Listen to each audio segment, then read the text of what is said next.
Hi everyone, welcome to the channel After All That Years. I never thought I'd find myself pouring my heart out to strangers on the internet. But here I am, at 62, trying to make sense of what happened to my marriage. Sometimes life hits you so hard that you need to tell someone, anyone, just to prove it really happened. My therapist suggested I write this down, said it might help me process everything. I figured if I'm going to write it anyway, maybe someone else going through something similar might find it useful. My name is Leonard, and for 9 years I believed I had a solid marriage with my wife Charlotte. 9 years of what felt like genuine partnership, shared dreams, and quiet Sunday mornings reading the paper together. We had our routines, coffee at 7. She'd read the lifestyle section while I tackled the business news, discussing weekend plans over breakfast. We weren't one of those couples who finished each other's sentences, but we were comfortable, predictable in the best way. Or so I thought. Charlotte worked as an administrative coordinator at a mid-sized insurance company downtown. She'd been there for about 4 years, having switched from her previous job at a real estate office when they downsized. She seemed to enjoy the work well enough, nothing she was passionate about, but it paid decently and the benefits were solid. I ran a small accounting practice that I'd built up over the years, nothing glamorous, but it kept us comfortable. We weren't wealthy, but we had everything we needed, and most of what we wanted. Looking back now, I can see there were signs, small things that I dismissed or rationalized away. Charlotte had started working later more frequently, claiming projects were backing up. She'd always been meticulous about her appearance, but lately she'd been buying new clothes more often, spending extra time getting ready in the mornings. She'd gotten a new phone and was suddenly very protective of it, keeping it face down during dinner, taking it with her even when she just went to get the mail. But these changes happened gradually, over months. When you see someone every day, you don't always notice the subtle shifts. It's like watching your own hair grow, impossible to see day by day, but obvious when you look at photos from 6 months ago. That's what this felt like after everything came out. All those little changes I'd barely registered suddenly formed a clear pattern. 3 weeks ago, Charlotte mentioned she'd been invited to a birthday celebration for someone from her office, a woman named Miranda. I'd heard Miranda's name occasionally over the past year, usually in passing references to work drama or office politics. Charlotte described the upcoming party as an elegant gathering at Miranda's friend's estate, strictly a professional crowd. She explained that it would mostly be people from the insurance office and a few clients, nothing I'd find interesting. Charlotte suggested I skip it since I wouldn't know anyone there, and, frankly, after a particularly grueling week trying to get 3 different businesses ready for their quarterly tax filings, I didn't mind the prospect of a quiet evening at home. I had a book I'd been trying to finish for months, and there was a documentary about World War II aircraft that I'd recorded, but never had time to watch. She spent longer than usual getting ready that Friday evening. I remember sitting in the living room, listening to the hairdryer running for what seemed like forever. Then the sound of her heels clicking around the bedroom as she moved between the closet and the mirror. When she finally emerged, she looked absolutely stunning in this navy dress I'd never seen before. It was form-fitting, elegant, and clearly expensive. "When did you buy that?" I asked, genuinely curious. It wasn't like Charlotte to splurge on clothes without mentioning it. "Oh, this old thing?" she said with a laugh that seemed forced. "I've had it for ages, just never had the right occasion." She kissed my forehead, told me she'd probably be late since these work events tended to run long, and walked out the door. I watched from the window as she got into her car, and something about the way she checked her reflection in the rearview mirror struck me as odd. She seemed nervous, excited in a way that didn't match her description of a boring work party. But I trusted her completely, so I dismissed the nagging feeling in my gut and settled in with my book. Around 9 that evening, I was about 40 pages into my book when my longtime friend Marcus called. Marcus has lived in our town for decades and knows everybody's business, though he's never been one for gossip without good reason. We'd been friends since college, and he had this uncanny ability to know what was happening around town before most people did. He wasn't malicious about it. He just paid attention to things others missed. "Leonard," he said, his voice unusually serious. The tone immediately put me on edge. Marcus was typically light-hearted, always ready with a joke or an amusing story about someone we both knew. "What's going on?" I asked, muting the television. "I heard Charlotte's at that party tonight. The one at the Morrison estate." "Yeah, it's for her colleague Miranda," I replied, wondering why he sounded so concerned. "Some work birthday thing." There was this long, uncomfortable pause before he continued. I could hear him taking a deep breath, like he was steeling himself for something unpleasant. "Listen, Leonard, I know the guy hosting this thing, Richard Morrison. We play poker together sometimes." Another pause.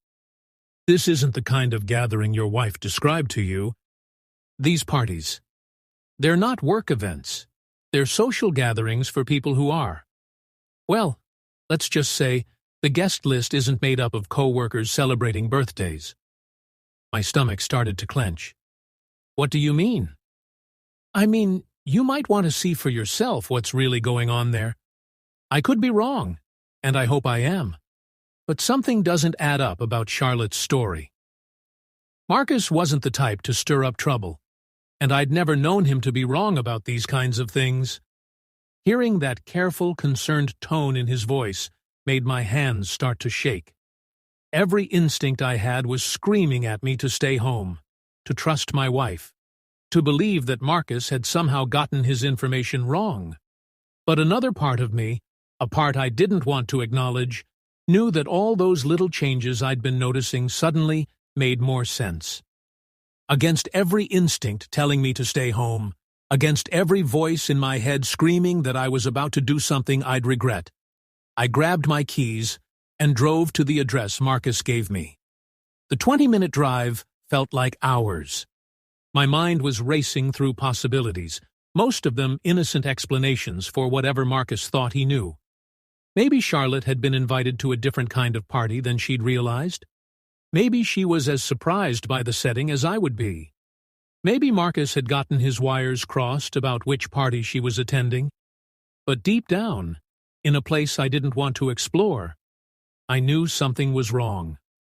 All those late nights at work, all those new clothes, the way she'd been guarding her phone.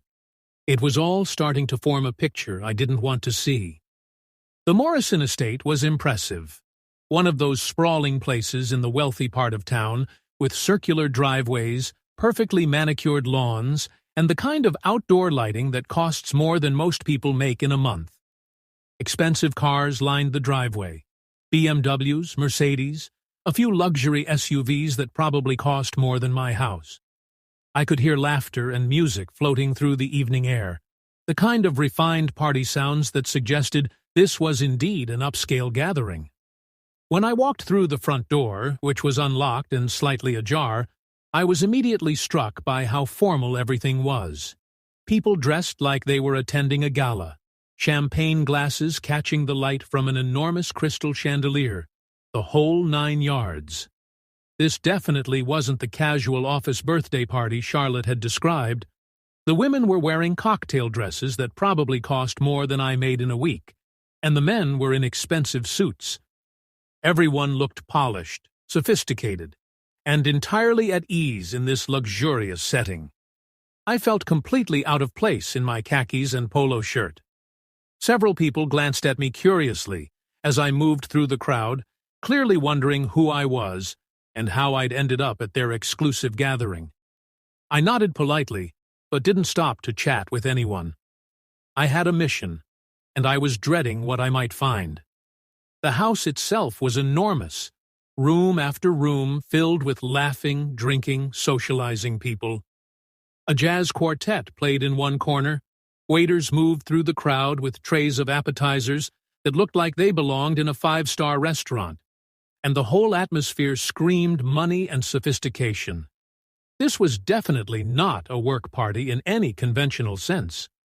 I moved through the crowd methodically, room by room, looking for Charlotte and hoping desperately that Marcus had been wrong, that I'd find her chatting with co-workers about quarterly reports or vacation plans. Maybe she'd be standing by the bar with a group of women from her office, looking as out of place as I felt. Maybe we'd both laugh about it later, how she'd gotten dragged to some fancy party she didn't understand, how I'd panicked unnecessarily and shown up like an overprotective husband. But as I searched each room, that familiar knot in my stomach kept tightening. I recognized absolutely no one. These people weren't insurance workers or administrative staff. They had the polished look of serious money: real estate developers, investment bankers, people who owned multiple homes and flew first class as a matter of course. What was Charlotte doing at a party with these people? How did she even know them? I was starting to wonder if maybe she'd gone to the wrong party, if there had been some kind of mix-up with addresses, when I heard it. Charlotte's distinctive laugh, the one that used to make me smile whenever I heard it from another room. It was a bright, delighted sound, the kind of laugh that suggested she was genuinely enjoying herself, not awkwardly enduring a social obligation. The sound was coming from somewhere toward the back of the house. I pushed through the crowd, past groups of people who looked at me with polite curiosity as I passed, clearly wondering who the underdressed stranger was and whether I belonged at their upscale gathering. As I got closer to the source of Charlotte's laughter, I could hear her voice more clearly. She was talking animatedly about something, her tone light and flirtatious in a way I hadn't heard in years. She sounded younger, happier, more vibrant than she'd been in our own home for longer than I cared to admit. When I finally turned into the back sitting room, everything stopped. Time, thought, breath. Everything just ceased for a moment as my brain tried to process what I was seeing. There was Charlotte, my wife of 9 years, settled comfortably on an expensive velvet sofa, with her legs draped across some man's lap. Not just any man, I recognized him as Derek, someone she'd introduced me to at a company picnic about 6 months earlier. He'd been described as the new hire everyone was talking about, charming and ambitious, recently relocated from another state to join the team. I remembered thinking at the time that he seemed a little too smooth, a little too aware of his own attractiveness, but Charlotte had dismissed my concerns as typical male jealousy. Derek had one arm around Charlotte's waist, the other holding a wine glass, and Charlotte was leaning into him with a contentment and intimacy I hadn't seen on her face in ages. She was playing with his tie, laughing at something he'd whispered in her ear, completely absorbed in him. They looked like lovers, like a couple who'd been together for years and were still in that honeymoon phase where they couldn't keep their hands off each other. The moment Charlotte spotted me standing in the doorway, that contentment vanished instantly, replaced by pure terror. Her face went completely white, and she froze mid-laugh, her hand still touching Derek's chest. It was like watching someone realize they'd been caught in the act of committing a crime. Derek followed her gaze, and his confident, smug smile disappeared immediately, replaced by the look of a man who'd just realized he was in serious trouble. His arm dropped from Charlotte's waist, and he actually pushed himself back into the couch cushions, as if putting a few more inches between them might somehow undo what I'd just witnessed. The entire room went quiet. Conversations stopped mid-sentence, glasses paused halfway to lips, and I could feel every pair of eyes in the room shifting between me, Charlotte, and Derek. It was like being in a movie where the record scratch moment happens, and everyone suddenly realizes they're witnessing a drama unfold in real time. I stood frozen in that doorway for what felt like hours, but was probably only seconds, my heart hammering so hard I was sure everyone could hear it. My legs felt like they might give out, but somehow I stayed upright. All I could do was stare at my wife, hoping desperately that this was some kind of elaborate misunderstanding, that there was an innocent explanation for what I was seeing. "Leonard, Charlotte stammered, her voice shaking. "I can explain this." That's when it hit me. There was nothing to explain. This wasn't a work party. This wasn't innocent. The woman I'd spent 9 years building a life with had been lying to my face, and everyone in this room knew it, except me. The silence was suffocating. I could feel the weight of their stares, some curious, others pitying. For a moment, I thought my knees might give out, but anger kept me upright. Charlotte was still frozen on that sofa, her face drained of color. Derek shifted uncomfortably, clearly realizing this wasn't just some boyfriend walking in on his girlfriend. This was her husband. I took a deep breath, trying to control the fury building inside me. "Go ahead," I said, my voice surprisingly steady. "Explain to me why my wife is sitting here with him like this at what you called a work party." Charlotte stood up quickly, smoothing down her dress as if that might somehow fix everything. "Leonard, please, this isn't what you think," she said, her voice trembling. "Isn't what I think?" I repeated, my voice getting louder. "You're here with him," I pointed at Derek, who actually flinched. "And you're telling me this isn't what it looks like? Then what exactly is it, Charlotte?" Someone in the back of the room let out a nervous chuckle, and that sound hit me like a physical blow. I realized my humiliation was entertainment for these people. My pain was their Friday night drama. Derek finally spoke up, his voice irritatingly calm. "Hey, listen, let's not make this bigger than it needs to be. This isn't what you're thinking." I cut him off immediately. "Don't you dare tell me what to think," I snapped, taking a step closer. "You don't get to say a word to me. You knew she was married, didn't you? Don't pretend you didn't know exactly what you were doing." Charlotte grabbed my arm, panic in her voice. "Leonard, stop! You're making a scene." Those words, making a scene, as if I was the problem here, as if I was the one who'd done something wrong. I pulled my arm away from her, disgust clear on my face. "I'm making a scene?" I said, incredulous. "No, Charlotte. You made the scene the moment you walked into this house and decided to throw away everything we had for this." I gestured toward Derek, who was now looking like he wanted to disappear entirely. The crowd had gone silent again, their whispers replaced by uncomfortable stillness. I could feel their judgment, their pity, but I didn't care anymore. My focus was entirely on Charlotte. "You owe me the truth," I said, my voice quieter but no less firm. "How long, Charlotte? How long has this been going on?" She opened her mouth, closed it, then looked down at her hands. That silence told me everything I needed to know. "You can't even say it, can you?" I shook my head in disbelief.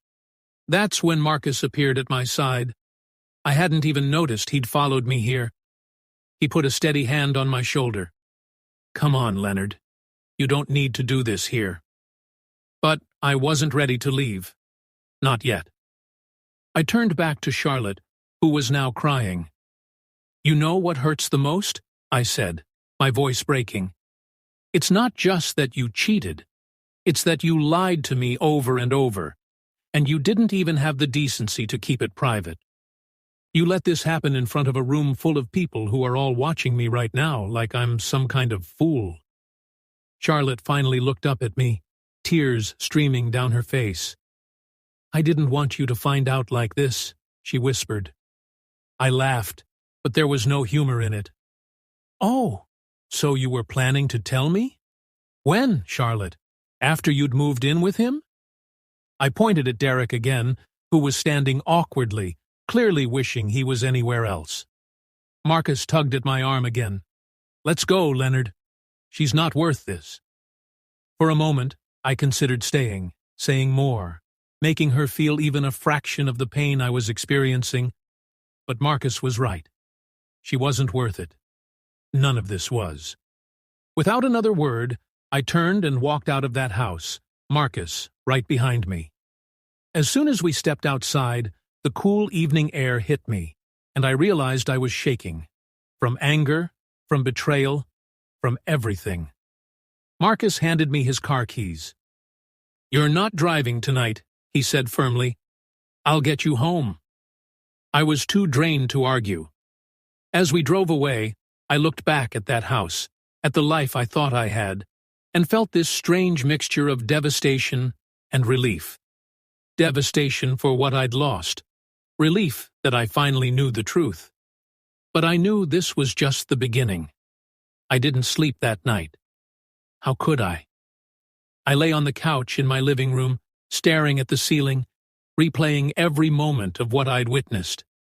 Charlotte's face when she saw me, Derek's arrogance turning to fear, the whispers of the crowd. It was all burned into my memory. My phone kept buzzing on the coffee table with messages, but I couldn't bring myself to look. I knew they were from Charlotte, and I wasn't ready to deal with whatever excuses she was preparing.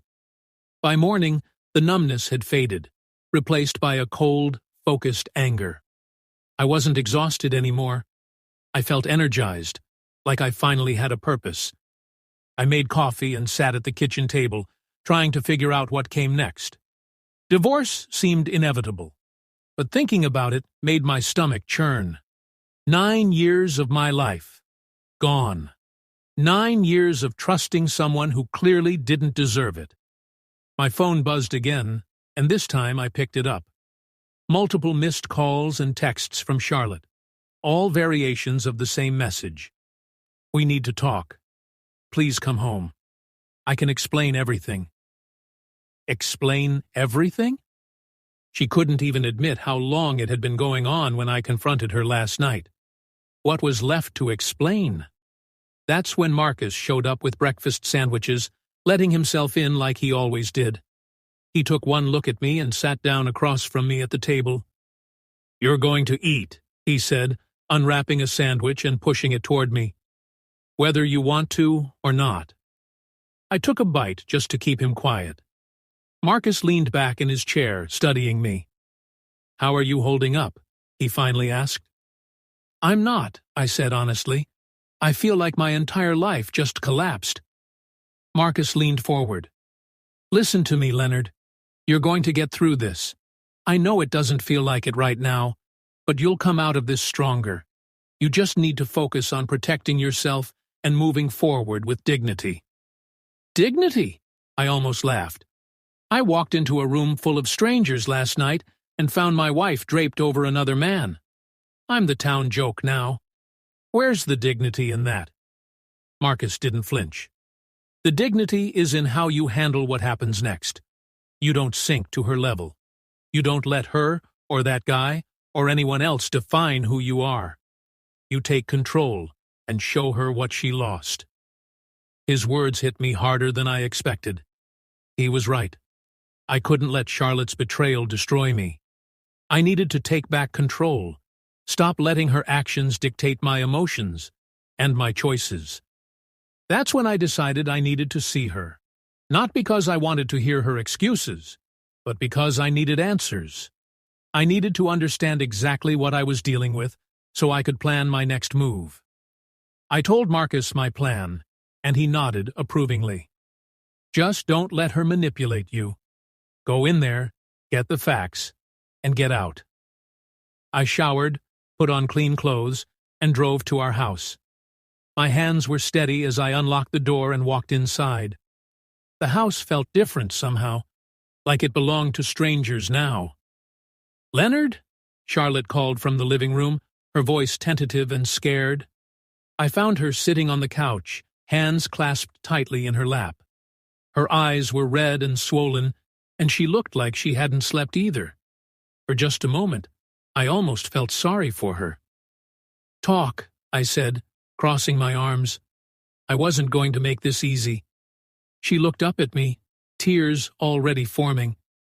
"Leonard, I'm so sorry. I never meant for any of this to happen. I was selfish and stupid, and I don't even recognize who I've become." I stared at her, unmoved. "Why, Charlotte? What was so wrong with our life that you had to destroy everything?" She hesitated, and I could see her struggling for an answer. "I don't know," she finally whispered. I really don't. I guess I felt like we were growing apart. You were always working, always tired, and I felt forgotten. Derek made me feel noticed. Forgotten? I repeated, my voice rising. Charlotte, I worked those long hours for us, for our future. Everything I did was for you, and you repaid me by sneaking around with him? She didn't answer, just continued crying silently. And Derek? I continued. What makes him so special? What makes him worth destroying everything we built? He wasn't special, she whispered. It wasn't about him. It was about me feeling empty inside, looking for anything to fill that void. Her words stung more than I expected. I'd spent years trying to be the best husband I could be, and the whole time she'd been searching for something I apparently couldn't provide. Well, I hope it was worth it, I said bitterly, because now you have nothing. Panic flashed in her eyes. Leonard, please don't say that. We can fix this. I'll do anything. Counseling, therapy, whatever it takes. Just don't give up on us. Give up on us? I laughed, the sound hollow. Charlotte, you gave up on us the moment you let him touch you. You didn't just betray me. You humiliated me. And for what? 6 months of sneaking around with a man who doesn't respect you enough to keep his own marriage intact? Her face went white. I'd guessed right about the timeline. How did you? She started. It doesn't matter how I know, I cut her off. What matters is that I do know. I've already talked to a lawyer. The divorce papers are being prepared. She reached across the space between us, trying to grab my hand. Leonard, please. I love you. I don't want to lose you. I pulled away like her touch burned. You already lost me the moment I walked into that party and saw you with him. We sat in silence for a moment, her crying quietly while I tried to process everything. Finally, I stood up. I'll be in touch about the paperwork, I said. Don't contact me unless it's about something important. We're done. Leonard, wait. But I didn't wait. I walked out of that house without looking back, leaving her sitting there with her tears and regrets. The next few days were a blur of meetings with lawyers, calls to the bank, and paperwork. But with each step, I felt a little lighter, a little more in control of my own life again. I filed for divorce, secured my finances, and started making plans to sell the house. It wasn't easy, but it was necessary. Marcus checked on me constantly, making sure I didn't isolate myself completely. You need to start living again, he told me one evening over dinner. Get out, meet people, do something for yourself. I wasn't ready for dating, not even close, but I took his advice in small ways. I started going to the gym again, something I'd neglected for years. I picked up photography, a hobby I'd abandoned when work got too demanding. Slowly, I began to feel like myself again. One afternoon, I got an unexpected call that would change everything. It was from a woman named Jennifer, and she introduced herself as Derek's wife. I think we need to talk, she said simply. We met that evening at a quiet restaurant across town. Jennifer was younger than I expected, probably in her early 40s, with tired eyes and a nervous energy about her. She thanked me for agreeing to meet, and got straight to the point. I know about Derek and Charlotte, she said. I've known something was wrong for months, but I couldn't prove it. Then Derek came home from that party looking like he'd seen a ghost. And I knew. I told her everything I knew, about finding them together, about Charlotte's admission that it had been going on for months. Jennifer listened without interruption, her expression growing harder with each detail. That bastard, she said quietly when I finished. He's been lying to my face for months. Late nights at work, weekend business trips that never quite made sense. I should have trusted my instincts. We talked for over an hour, comparing notes about our spouse's behavior, their lies, their elaborate deceptions. By the end of the conversation, We both felt less alone in our situations. "What are you going to do?" I asked as we prepared to leave. "Same thing you're doing," Jennifer said firmly. "I'm filing for divorce. I deserve better than a man who can lie to me every day for months." A few days later, I heard through Marcus that Derek had been kicked out of his house and was staying in a cheap motel across town. Apparently, Jennifer had confronted him with everything we'd discussed, and he'd finally admitted to the affair. She'd wasted no time in contacting a divorce attorney. As for Charlotte, she'd been calling me regularly, begging for another chance to explain, to make things right. I'd been ignoring most of her calls, but something made me answer when she called that Tuesday evening. "What do you want, Charlotte?" I asked, my voice tired. "I want to apologize," she said. "Really apologize, not just for getting caught, but for everything. For the lies, the betrayal, all of it. I know I don't deserve your forgiveness, but I needed you to know that I understand how badly I hurt you." Her words caught me off guard. For the first time since this whole nightmare began, she sounded genuinely remorseful, not like she was trying to manipulate me into giving her another chance. "I appreciate that," I said finally, "but it doesn't change anything between us." "I know," she said quietly. "I just wanted you to hear it." We ended the call on a surprisingly civil note, and for the first time in weeks, I felt something like closure. I didn't forgive her, not completely, but I was ready to stop carrying the anger around like a weight. The divorce proceedings moved quickly. Charlotte didn't contest anything, which surprised me.